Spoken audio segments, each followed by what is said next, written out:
बिस्मिल्लाहिर्रहमानिर्रहीम। आज का हमारा टॉपिक है definition of entropy in statistical mechanics.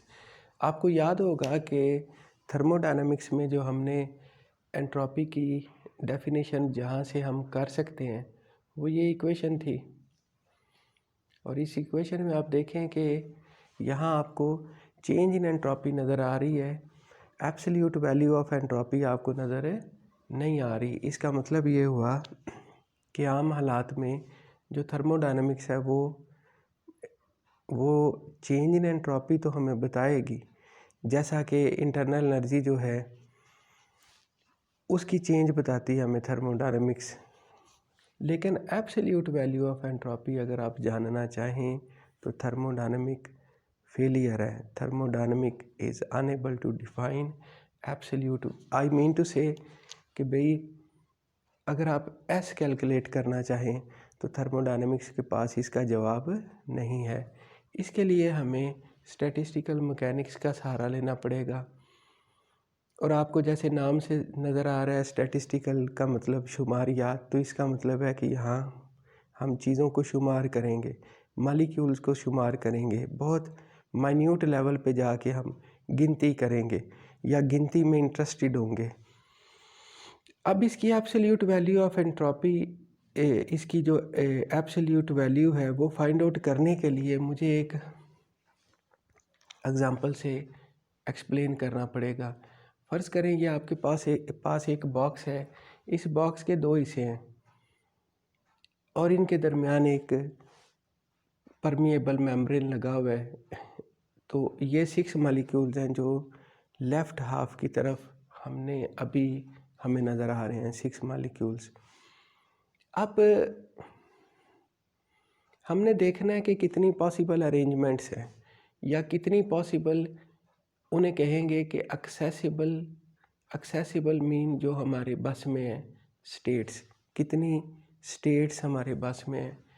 तो आप गौर करें कि आपको यहाँ सिचुएशन नज़र आ रही है कि सारे के सारे 6 मालिक्यूल्स लेफ़्ट साइड पे हैं, लेफ़्ट हाफ में हैं। अगली स्टेट पे आपको नज़र आ रहा है कि इनमें से एक मालिक्यूल राइट हाफ पे है। उससे अगले में आपको नज़र आ रहा है कि ये 2 अगले में हैं। उससे अगले में आपको नज़र आ रहा है दोनों तरफ 3-3 है। आप मुझे ये बताएं कि अगर इधर से इधर जाते जा रहे हैं तो आपको कौन सी सबसे नॉर्मल और नेचुरल स्टेट नज़र आ रही है? मेरे ख़्याल में आपका जवाब होगा ये, जिसमें आधे मालिक्यूल उस तरफ हैं, आधे मालिक्यूल इस तरफ है।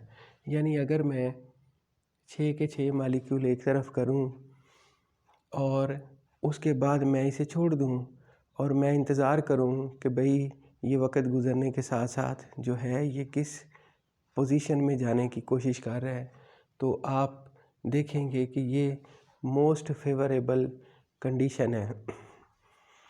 हमने पहले बात की थी कि जब एक सिस्टम एबनॉर्मल पोजीशन से चलते चलते एक जो अल्टीमेट पोजीशन आती है उसकी तरफ जाए तो उसकी एंट्रोपी में इजाफ़ा होता है।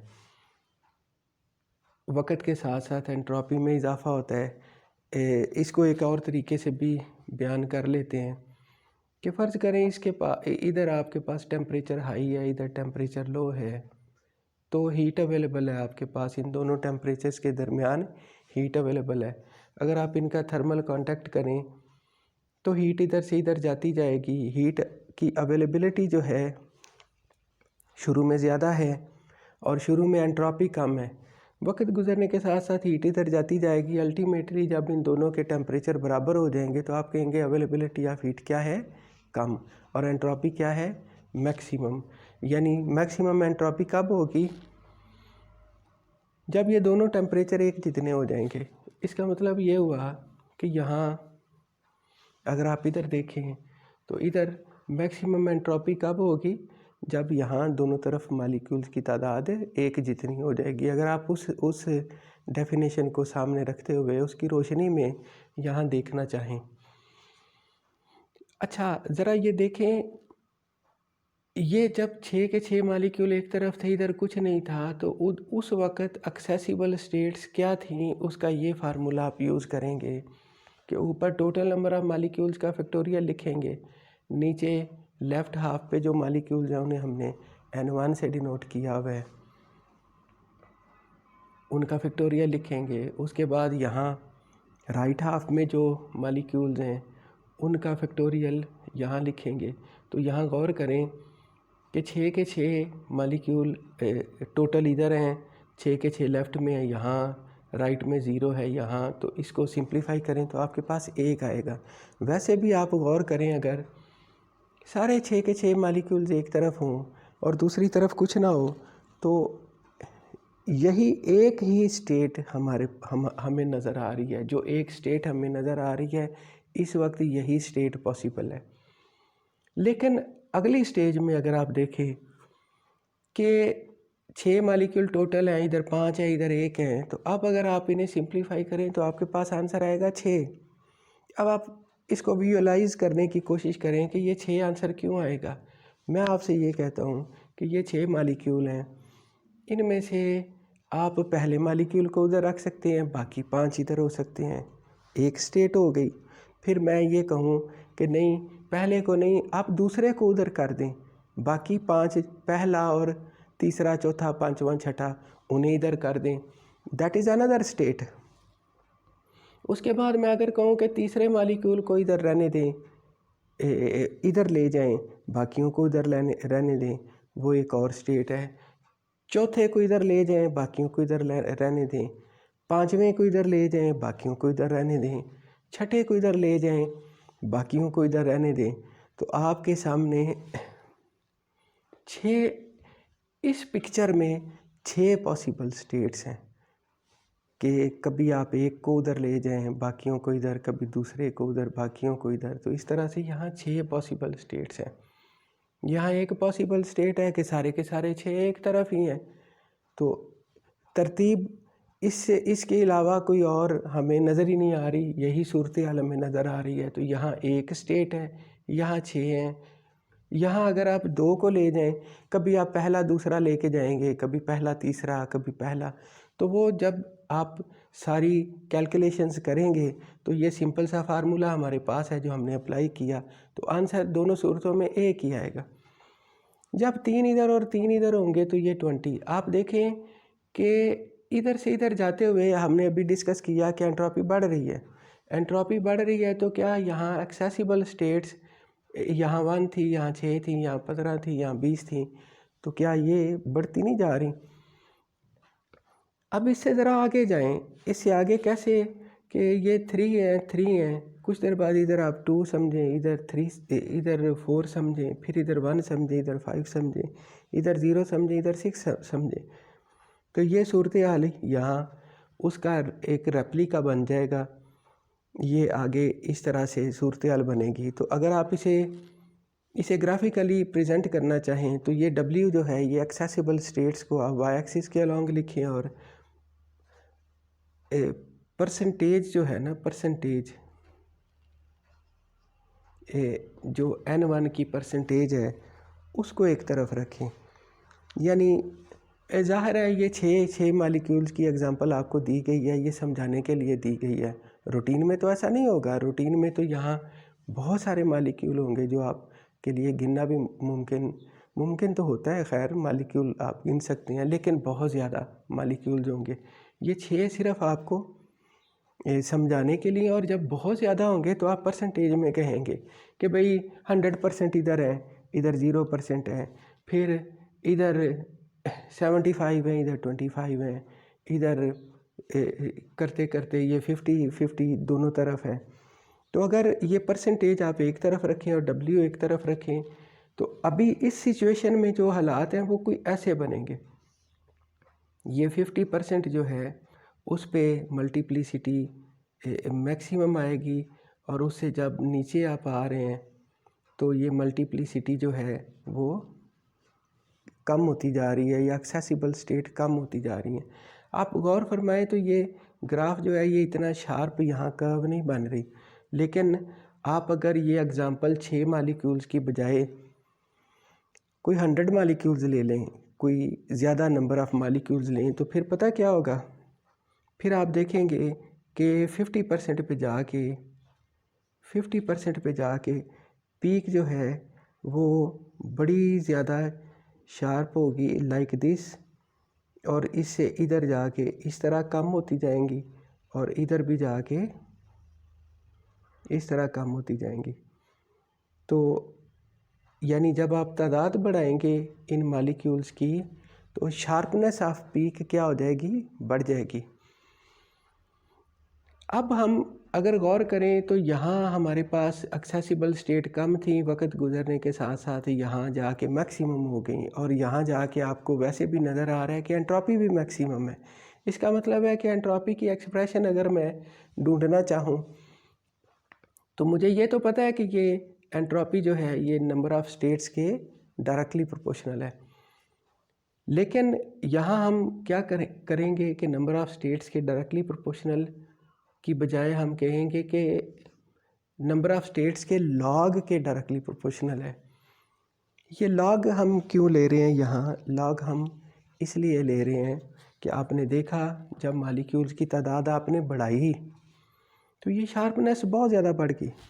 ये जो मल्टीप्लिसिटी है ये हमारे यानी यूँ समझें कि ये बड़ी तेज़ी से ऊपर जा रही है। ये मल्टीप्लिसिटी, कोई चीज़ जब बड़ी तेज़ी से ऊपर जा रही हो तो उसको ज़रा हद में लाना हो, उसे ज़रा कंट्रोल में करना हो तो उसका लॉग ले लेते हैं। जैसा कि आप देखें, आपको पता है कि log 10 बेस 10 होता है 1, log 100 बेस 10 होता है 2, log 1000 बेस 10 होता है 3। तो ये देखें, ये चीज़ बड़ी उछल के आगे जा रही है, 10 से 100, 100 से 1000, और ऐसे log 10,000 अगर आप करें, 10,000 बेस 10 है तो ये है 4। तो ये 10 से 100, 100 से 1000, 1000 से 10,000। तो इधर आप देखें 1 से 2, 2 से 3, 3 से 4। यानी जब चीज़ कोई आपके कंट्रोल से बड़ी तेज़ी से बाहर निकल रही हो तो उसे ज़रा कंट्रोल में लाना हो तो क्या करते हैं कि उसका लॉग ले लेते हैं। तो इसी तरह ही यहाँ आपने देखा कि एंट्रोपी जूं यहाँ ये इनिशियल स्टेट थी और इधर से आगे चलते जाएं तो यहाँ आपको जाके एंट्रोपी मैक्सिमम नज़र आएगी, तो यहाँ स्टेट्स भी मैक्सिमम नज़र आएंगी। इसलिए हमने पहले तो लिखा कि S is proportional to W, उसके बाद हमने लिखा कि भाई ये चूँकि बहुत हदूद से आगे निकल रही हैं तो इसका लॉग ले लें, S proportional to log W। तो आगे कांस्टेंट ऑफ प्रोपोर्शनैलिटी जो लगाना है वो हम लगाएंगे S is equal to KB log W। ये KB क्या है? ये बोल्ट्जमैन कांस्टेंट है, और ये क्यों हमने इस कांस्टेंट का नाम रखा बोल्ट्जमैन कांस्टेंट? क्योंकि ये सारी डेफिनेशन, ये सारी मेहनत जो है ये बोल्ट्जमैन ने करके हमें दी, इसलिए उसे ऑनर करने के लिए ये प्रोपोर्शनैलिटी हटा के जो कांस्टेंट लगाया जाता है जनरली, हमने यहाँ जो कांस्टेंट लगाया है इसका नाम हमने बोल्ट्जमैन कांस्टेंट रखा है। और ये उसका जो मकबरा है, उसकी कब्र है, उसकी जो टोम्ब स्टोन है, तख्ती है जो उसके ऊपर भी ये एक्सप्रेशन जो है वो एनग्रेव की हुई है उसको ऑनर करने के लिए। यहाँ एक क्वेश्चन है जो आपके जहन में यकीनन आ रहा होगा कि एक तरफ 6 मालिक्यूल्स थे, एक तरफ 0 थी, 0 मालिक्यूल, फिर 5 1, फिर 4 2, फिर 3 3, ये आगे क्यों चले गए हैं? आगे तो नहीं जाना चाहिए। बिल्कुल ऐसे ही जैसे आपके जहन में ये ठीक सवाल पैदा हो रहा है कि ये हाई टेम्परेचर है, ये लो टेम्परेचर है, तो इसे इस तरफ हीट जा रही है। ये हीट का प्रोसेस उस वक्त जाता रहेगा, कंटिन्यू रहेगा जब तक कि ये दोनों टेम्परेचर बराबर नहीं हो जाते। जब ये दोनों टेम्परेचर बराबर होंगे उसके बाद क्या मैं कहूँगा कि हीट अभी कंटिन्यू करेगी, जाती रहेगी, और फिर ये टेम्परेचर बढ़ता जाएगा और ये टेम्परेचर कम होता जाएगा, ऐसा नेचुरली पॉसिबल नहीं है। तो फिर हमने ये यहाँ क्यों किया?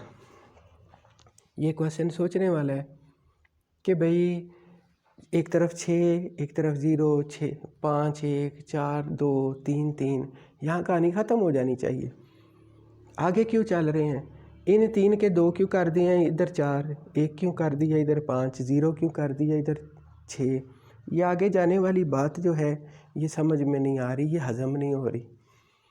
इसे हज़म करने की कोशिश करते हैं।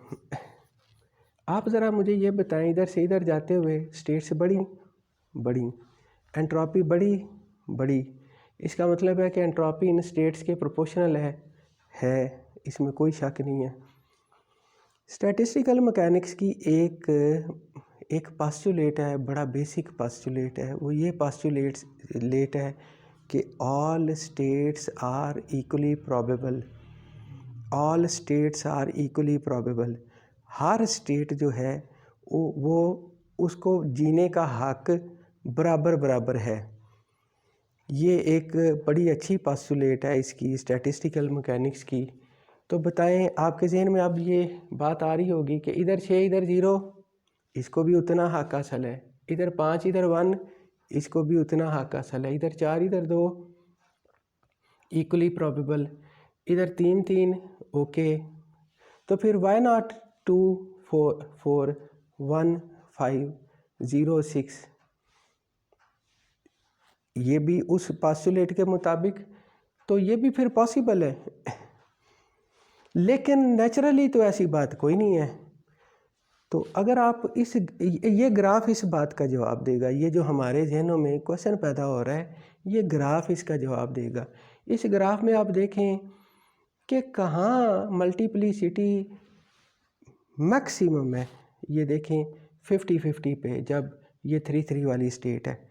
उससे पीछे भी इसकी बहुत माइनर सी वैल्यू है, उससे आगे भी बहुत माइनर सी वैल्यू है।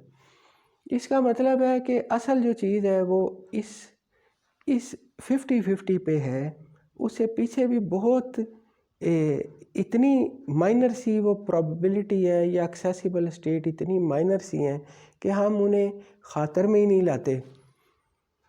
तो ये वाली स्टेट या ये वाली स्टेट एक स्टेज आती है कि ये इतनी अहम ही नहीं रहती और कोई फ़र्क नहीं पड़ता। इसलिए हम इस अननेचुरल बात को भी मान लेते हैं, चूँकि कोई फ़र्क नहीं पड़ता। और वो जो पास्टुलेट है ना, all states are equally probable, वो स्टैटिस्टिकल मैकेनिक्स की एक बेसिक पास्टुलेट है।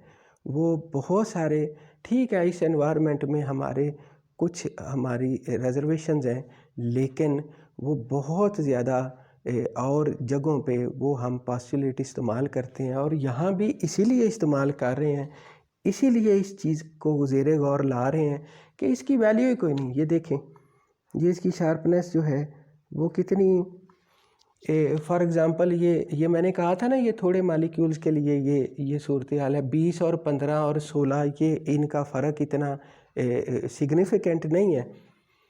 लेकिन अगर आप ये 100 मालिक्यूल तस्वर कर लेते तो हो सकता है ये यहाँ W जो है वो बिलियंस में आता, और यहाँ W जो है वो आता यही 15, 20, 25, 30 या 1000, 2000 या लाख, यहाँ इस तरह। तो ये इतनी आगे निकल जाती है बात कि इसके लिए ये भी और ये भी ये इतनी कोई वैल्यू नहीं करती। तो हम असल में उस पास्टुलेट को प्रोटेक्ट कर रहे हैं जो स्टैटिस्टिकल मैकेनिक्स का बेसिक पास्टुलेट है, और यहाँ हालात में कोई ख़ास फ़र्क नहीं पड़ता। अब आपने गौर कर लिया कि थर्मोडायनामिक्स इज़ हेयर, इससे आगे थर्मोडायनामिक्स नहीं जा सकती।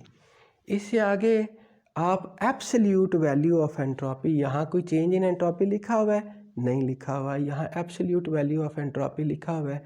ये आपको किसने बताया? ये स्टैटिस्टिकल मैकेनिक्स ने बताया। अब ये बात आखिर पे गौर से सुन लें कि जो स्टैटिस्टिकल मैकेनिक्स है, ये जहाँ थर्मोडायनामिक जाके कुछ चीज़ें एक्सप्लेन नहीं कर पाती, वहाँ हम स्टैटिस्टिकल मैकेनिक्स यूज़ करते हैं। लेकिन बेसिक कानून जो है वो थर्मोडायनामिक के ही चलेंगे। स्टैटिस्टिकल मैकेनिक्स डजेंट मीन कि आप थर्मोडायनेमिक को उठा के बाहर फेंक देते हैं, नहीं, उसको ज़रा मौसर करने के लिए ये एक टूल यूज़ करते हैं जिसे आप क्या कहते हैं, स्टैटिस्टिकल मैकेनिक्स।